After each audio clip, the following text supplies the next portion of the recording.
Welcome home, brave Kai Lords and heroes alike. I'm Ash, this is Ash Quest, and it's time for our continuation of Flight from the Dark, a Lone Wolf book of the Kai series, book 1 of the entire Lone Wolf series by Joe Dever. We're going to skip all of the preamble, all of the prelude. If you haven't seen any of my other Lone Wolf videos, this is going to be very spoilerific, but I do believe that this will be the last leg of our adventure for Flight from the Dark. That is my prediction. And now it is time to begin. We have only 2 endurance points remaining out of our 26 maximum. I'm not sure I can survive another combat. Let us hope that we don't have to. When last we left Lone Wolf, we were in Section 4. We were observing that there is a one-man canoe in very poor condition. We were able to stop the leaking just for a moment, stowing our equipment at the bow, and we have set off downstream.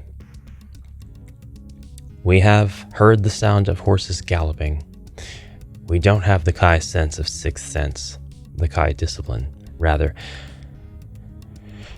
I might hide in the bottom of the canoe, or I can stand up and try to attract the attention of the approaching riders, and I think I'm going to take this risk because I'm not a coward. I may be a fool, and we will turn to 175. I think it's possible that these are not bad guys, after all the bad that I've been through.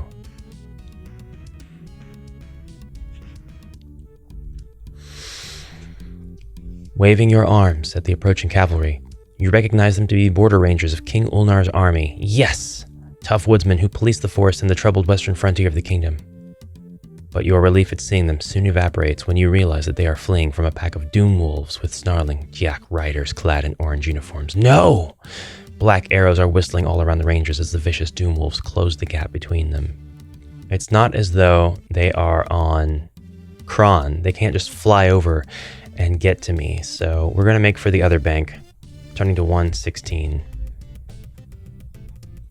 I'm not going to hide, even if that would be the smart thing to do. 116 it is. As you reach the bank and climb out of the muddy water, black arrows sink into the ground all around you. Quickly, you dash for the cover of the trees and wait there for the Gaks to leave the opposite bank. You are now beyond the range of their bows, and they soon lose interest in you. They turn about and lope away to rejoin their pack. When you are certain the threat is past, you continue on foot towards the distant capital. Turn to 321. I'm sure that I will have to engage in some fights. And by the way, I do have the Kai discipline of healing, but I haven't been applying it because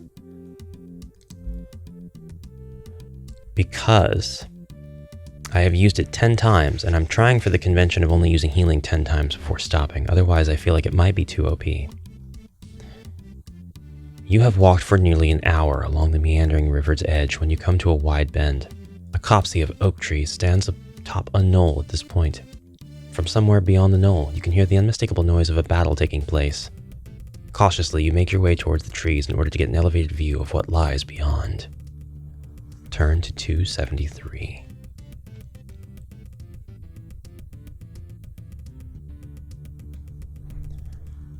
We have an illustration here. Simple, but clean and effective. The outer fieldworks of the city can now be seen. Drawn across the river is a line of barges chained together to form a floating barricade. You can also see soldiers running along the log walls of the fieldworks, and you can hear the faint noise of battle drifting from the west. If you wish to approach the barricades of river barges, turn to 179. If you decide to remain here a while in the cover of some nearby trees, turn to 51. I feel like there might be threats in the trees. I'll go ahead and approach the barricades of the river barges. 179, and I think I'll make a save point here. 179.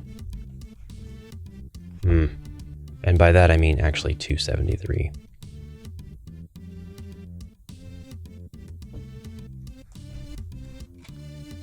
But we're going to 179.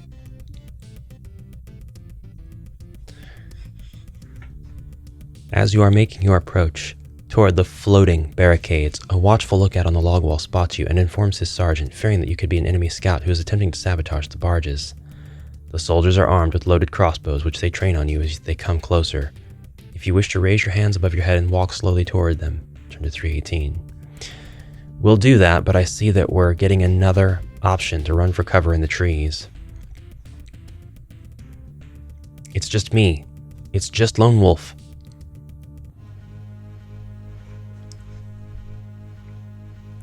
Excellent. Rather than run the risk of being shot by your own side in error, you raise your hands in a gesture of surrender. Although they do not try to disarm you or confiscate any of your equipment, these wary, some-lending soldiers never once lower their crossbows nor take their eyes off you for a second as they escort you back to the perimeter wall. It is not until you are inside the perimeter fence and delivered into the hands of their sergeant that your true identity is recognized. The battle-weary sergeant immediately orders his men to lower their weapons. "My liege," he says respectfully, "where are the Kai? We are in desperate need of their battle skills and leadership. The enemy press us most cruelly at the outer northern wall, and our casualties are mounting high." Sadly, you inform the brave soldier of the fate that has befallen your kin, and the urgency of your desire to see the king and report the calamity. He is visibly shaken by your news, dumbstruck by the shock of it. He motions to his men to return to their battle stations on the outer wall. Then he asks you to follow him while he tries to locate his commanding officer. Eventually, he finds the officer, a young lieutenant, busily overseeing the reinforcement of the river barges. When you tell him your account of what has happened, and how you have made your way here alone, he too is visibly shocked by the dire news. With a trembling hand, he signals to his sergeant to go and fetch 2 horses. While you are waiting for his order to be carried out, the lieutenant offers you some food and wine from his backpack. Restore 3 endurance points. You are finishing your meal when the sergeant returns with 2 saddled horses. The fair-haired young lieutenant motions you to join him, and together you mount up and ride toward the main gate of Home Guard. Thank you, for I really did need those 3 endurance points, and now I have 5. From this point, 129, which is where I'm turning to. This has to be a great place to pick up from. Between the perimeter defenses and the high stone walls of the capital, there is a wide area of cleared land known as the Home Guard Pale. The shanty dwellings that pepper these outskirts are usually occupied by petty criminals, cast out of the city as a punishment for their crimes. Now it is crowded with farmsteaders and villagers that seek sanctuary. The broad highway leading to the main city gatehouse is choked with traffic, and with each passing hour the chaos worsens as the first refugees from Torin arrive in their hundreds. The sergeants of the Home Guard garrison try desperately to keep the highway open, for it is the only means by which troops can pass from the city to reinforce the northern perimeter. It takes you and the young officer an hour to reach the city gatehouse, a ride of less than 2 miles. Waved on by the hard-pressed gatehouse guards, you pass through the archway and the tunnel beyond, 100 yards in length, and then emerge onto Venice Square. This grand plaza usually serves as a marketplace, but today it teems with so many desperate people that you can barely glimpse its famed flagstones of pink Palmyrian marble. You and the officer finally halt outside the doorway of the main watchtower. If you wish to continue following the officer, turn to 3. If you feel you stand a better chance of making your way to the King's Citadel on your own, turn to 144. I feel it is necessary to continue following. I think I can trust him, so 3 it is. Staying close to the officer, you follow him through an arched portal and up a short flight of stairs to a long hall. Soldiers run back and forth, bearing orders on ornate scrolls to officers stationed around the city wall. A haggard and scar-faced man, dressed in the white and purple robes of the king's court, approaches you and bids you follow him to the citadel. If you wish to follow this man, turn to 196. If you wish to decline his offer and return to the crowded streets, turn to 144. Let us follow this man. I seem to recall this somehow, but 196.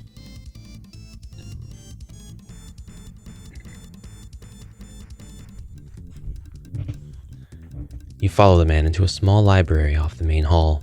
He pushes one of the many books on the shelves which line all 4 walls, and you hear a metallic click.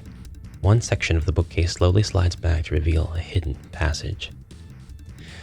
You walk for nearly 10 minutes along a dark and winding corridor, and then start to climb. a steep staircase to a small wooden door. The man presses a secret catch and the door opens. You enter a large, plushly decorated bedroom with a huge marble bath that takes up one corner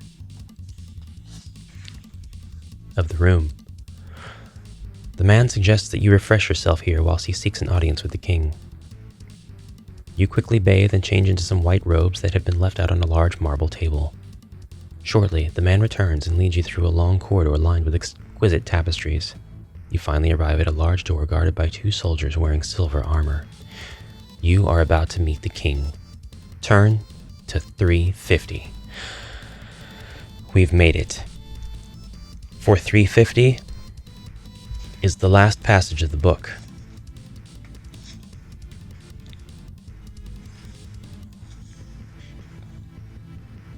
$350. You enter the Chamber of State, a magnificent hall decorated lavishly with works of art and the battle banners of the House of Ulnar. The king and his closest advisors, including Chancellor Galden, are studying a large map spread upon a marble plinth in the center of the chamber. Also standing beside them is Princess Madelon, the king's beautiful youngest daughter. Their faces are lined with worry and concentration. The king gives you a formal greeting and then requests that you tell him your news from the Kai Monastery. A silence fills the hall as you tell of the death of your kinsman and your perilous journey to the citadel. When you have finished telling your story, the king looks to his chancellor and his daughter and shakes his head sorrowfully. "We must prepare for the worst," he says. "Let us pray that Ishir and Kai will deliver us from the evil of the Dark Lords." "You have not told us your name, brave Kai," says Princess Madelon. "Sit," you begin. After a moment's thought, you finish your reply. "Lone Wolf. My name is Lone Wolf, and not Silent Wolf, as he was going to say." The king approaches you and takes your right hand in his. "Lone Wolf, you have selfless courage, the quality of a true Kai. Your journey here has been one of great peril, and although your news comes as a grievous blow, the spirit of your determination is like a beacon of hope to us. All in this dark hour, you have brought great honor to the memory of your masters, and for that we praise you." You receive the praise and heartfelt thanks of the entire hall, an honor that brings a certain redness to your young face. The king raises his hand and all the voices cease. "You have done all that Summerland could have asked of a loyal soldier, but she is greatly in need of you still. The Dark Lords are powerful once more, and under the leadership of Archlord Zagarna, their ambition knows no bounds. Our only hope lies within Duranor with the power that once defeated the Dark Lords an age ago. Lone Wolf, you are the last of the Kai. You have the skills. Will you journey to Duranor and return with the Sommersword, the Sword of the Sun? Only with that gift of the gods may we crush this evil and save our land. If you wish to accept the quest of the Sommersword, begin your adventure with Book 2 of the Lone Wolf Adventures, Fire on the Water." And there we have it. We have finished Flight from the Dark successfully, with a total of 5 body points, and only really a handful of losses. I think I have 3 wrote down here, but those are 3 unique losses. Somebody out there might have been keeping better track. I did die a few times, to one in particular, but I think 3 unique deaths. There could be 1 or 2 more. 5 endurance points, many different combats, and with the Kai skills of healing, hunting, weapon skill, mind blast, and animal kinship, I think for this next adventure, I will be tempted to get Mind Shield, but I'm not sure yet. I'm simply not sure. I wouldn't mind replaying Flight from the Dark again, and so I thank everybody for not giving me too many spoilers or tips on what I could have done. And that will continue on into the next book, which I'm going to make sure to pick up this series from the 2nd volume in the Home Guard Press editions of Lone Wolf. So we will be starting Fire on the Water when next we tackle Lone Wolf. Brave adventurers, thank you so much for joining me on this journey. I think what I'll do really quick is just take a look at 129 and we'll see where we could have gone. I think there's a chance this could have turned badly. We could have gone 144, for example, and this would have led us through the crowd, just a press of bodies of city folk and refugees, and quite a bit of panic. And then, of course, we'll hear the Kron circling above. Something would have been stolen from my backpack, which would have been terrible. I would have been crashed heavily against a locked shop door, and that would have been 2 endurance points lost. And then I could have fought this crazy shopkeep, which I think I did in my last playthrough, or I could have tried to evade it. Yes, there were still a couple of adventures we could have had in the city, and I know that we could have taken our path through the graveyard as well, but honestly, without healing every single turn as I could have, I found that to be very, very dangerous. We'll continue playing like this, though, in the next exciting chapter. I can't wait to begin with a fresh character sheet, cleaned back up to where I have maximum endurance points. I can't wait to see what I might be able to spend my gold crowns on. I know in my last playthrough of Fire on the Water, I was robbed, or I lost quite a bit in the sea, and I hope I can avoid that particular fate this time around. I love that I've got the Warhammer, and that's also the weapon in which I have weapon skill this time around. Just fate helping me out with the really tough battles of this insanely difficult trial book. But it's only going to get harder from here, friends, so let's continue challenging ourselves. Thank you again very much for watching. Comment anything you'd like down below, and I will see you in the next exciting adventure. Until then, have a great rest of your day, brave Kai Lords. And bye for now.